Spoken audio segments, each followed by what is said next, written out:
It is 100% sinful for a church or counselor to prioritize the marriage commitment over a woman's sexual and overall safety. If you are a marriage counselor in the church and the woman or the wife that you are counseling reports rape or sexual abuse or harm or any pain during sex, because sex should not be painful at all for anybody, and you tell them to try to stay together or try to work things out, or even tell the woman to try to forgive her husband, you will be cursed, because that is in Malachi. Watch the Samaritan woman video. Always prioritize a woman's sexual safety and obey the law and come to the woman's assistance. Also, obey the law of the land in Romans. Marital rape is a crime, and just because you work for the church does not make you above the law. Call a shelter, file a police report, file a restraining order, enlist a lawyer, press charges, and excommunicate the husband like it says to in the Bible, in 1 Corinthians. Because if you don't, as a church leader, you are responsible for rape, and according to the Bible, are just as eligible for punishment in the form of cursedness, excommunication, death, or hellfire. And I say this because God takes rape so seriously that he thinks that the appropriate response to rape is death. That is in Leviticus. God takes rape seriously in the Bible, and so do I, because I honor what the Bible says. Here I wrote, signs you are dating a rapist before you have sex with him, because we are here to protect women. 1. He won't buy condoms. A man who won't buy condoms is too immature to have sex. The fact that he won't buy condoms means he doesn't prioritize his or your sexual safety and has a lot of shame about his sexuality, and if you do have sex, he will ejaculate all that shame into you and you will have it, but surrounding his rape. So all that shame that he has about being a rapist and a sexually abusive person will be ejaculated into you once you consummate, and guess what? You will feel that shame and you will feel ugly, and guess what? Avoid that. He blames you for his shortcomings. A man who blames you for his failures in any context will also blame you for him raping you. If he shows up late and he blames you because you changed the meeting time, he doesn't respect you, your time, or your body. He will be the same person in bed as he is out of bed, and he will blame you if you have a grievance in bed with him. He hates feminism.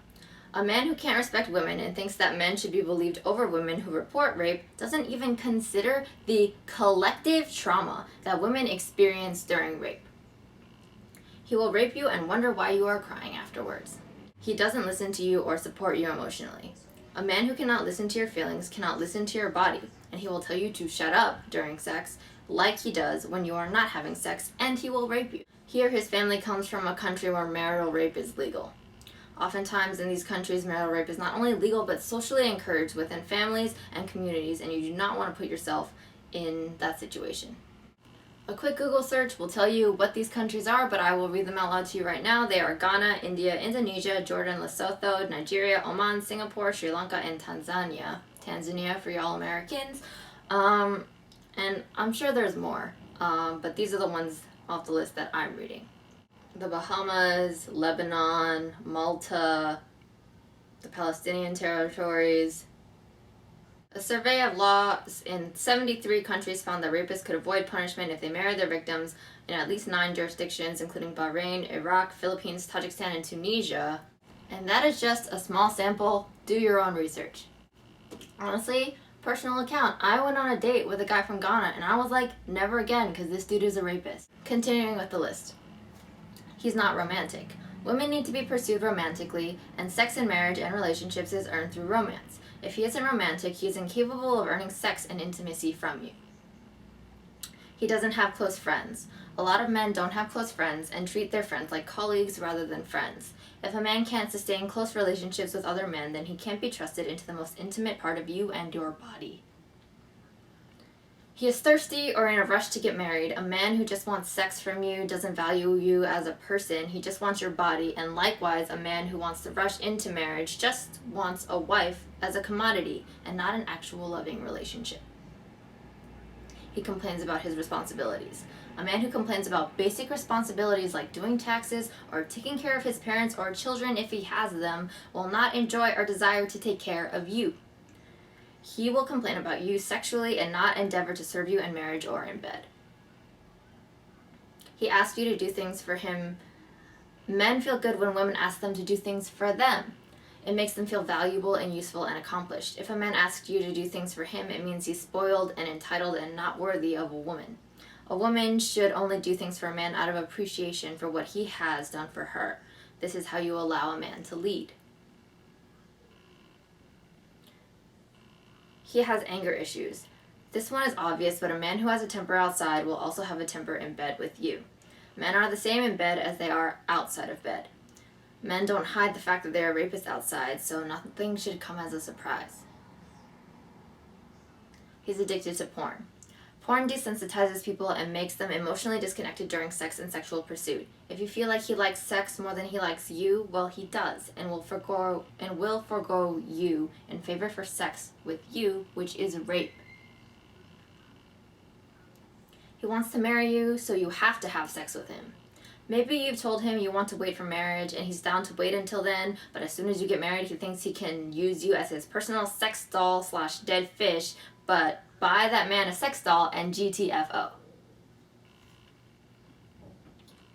He doesn't care about or respect your thoughts or desires. Sex is all about communication, communicating what you're ready for and what you're not ready for, and taking that into consideration and respecting it. If a man is disrespectful, he won't respect your body or you at all, and he is dangerous. If he doesn't cater to your desires in other areas of your relationships, then he also won't in bed. This includes buying gifts for you. If he doesn't like buying gifts for you, if he doesn't buy you things that make you feel pretty, if he doesn't respect or value your need as a woman to feel pretty and how that makes you feel valuable and desirable and loved, if he doesn't respect that, if he doesn't want to buy nice things for you, if he thinks that you don't deserve the clothes or the jewelry that you have, then he is a rapist. He is uncomfortable talking about sex with you or is mean or critical regarding sex and intimacy. There's a difference between a guy who is shy to talk about sex with you and a guy who is uncomfortable talking about sex. If he is uncomfortable surrounding sex, then he won't be able to make you feel comfortable during sex. If he is mean about kissing or criticizes you, then it will just get worse as you go farther. He's defensive or standoffish. A man who pushes uncomfortable feelings away and is unable to be emotionally vulnerable with you can't be trusted to have intimacy with you. He's selfish. If he's selfish and self-centered in his life, personal or daily decisions, then he will be selfish in his sexual decisions. He slut shames. If a man criticizes a woman for what she wears or for looking gorgeous, then he is definitely a rapist who not only wants to control women, but is also somebody who doesn't comprehend that looking beautiful is not a sexual invitation. He is also delusional and can't tell the difference between watching porn and watching a makeup tutorial. Those two things are very different. One is about makeup, the other is about sex.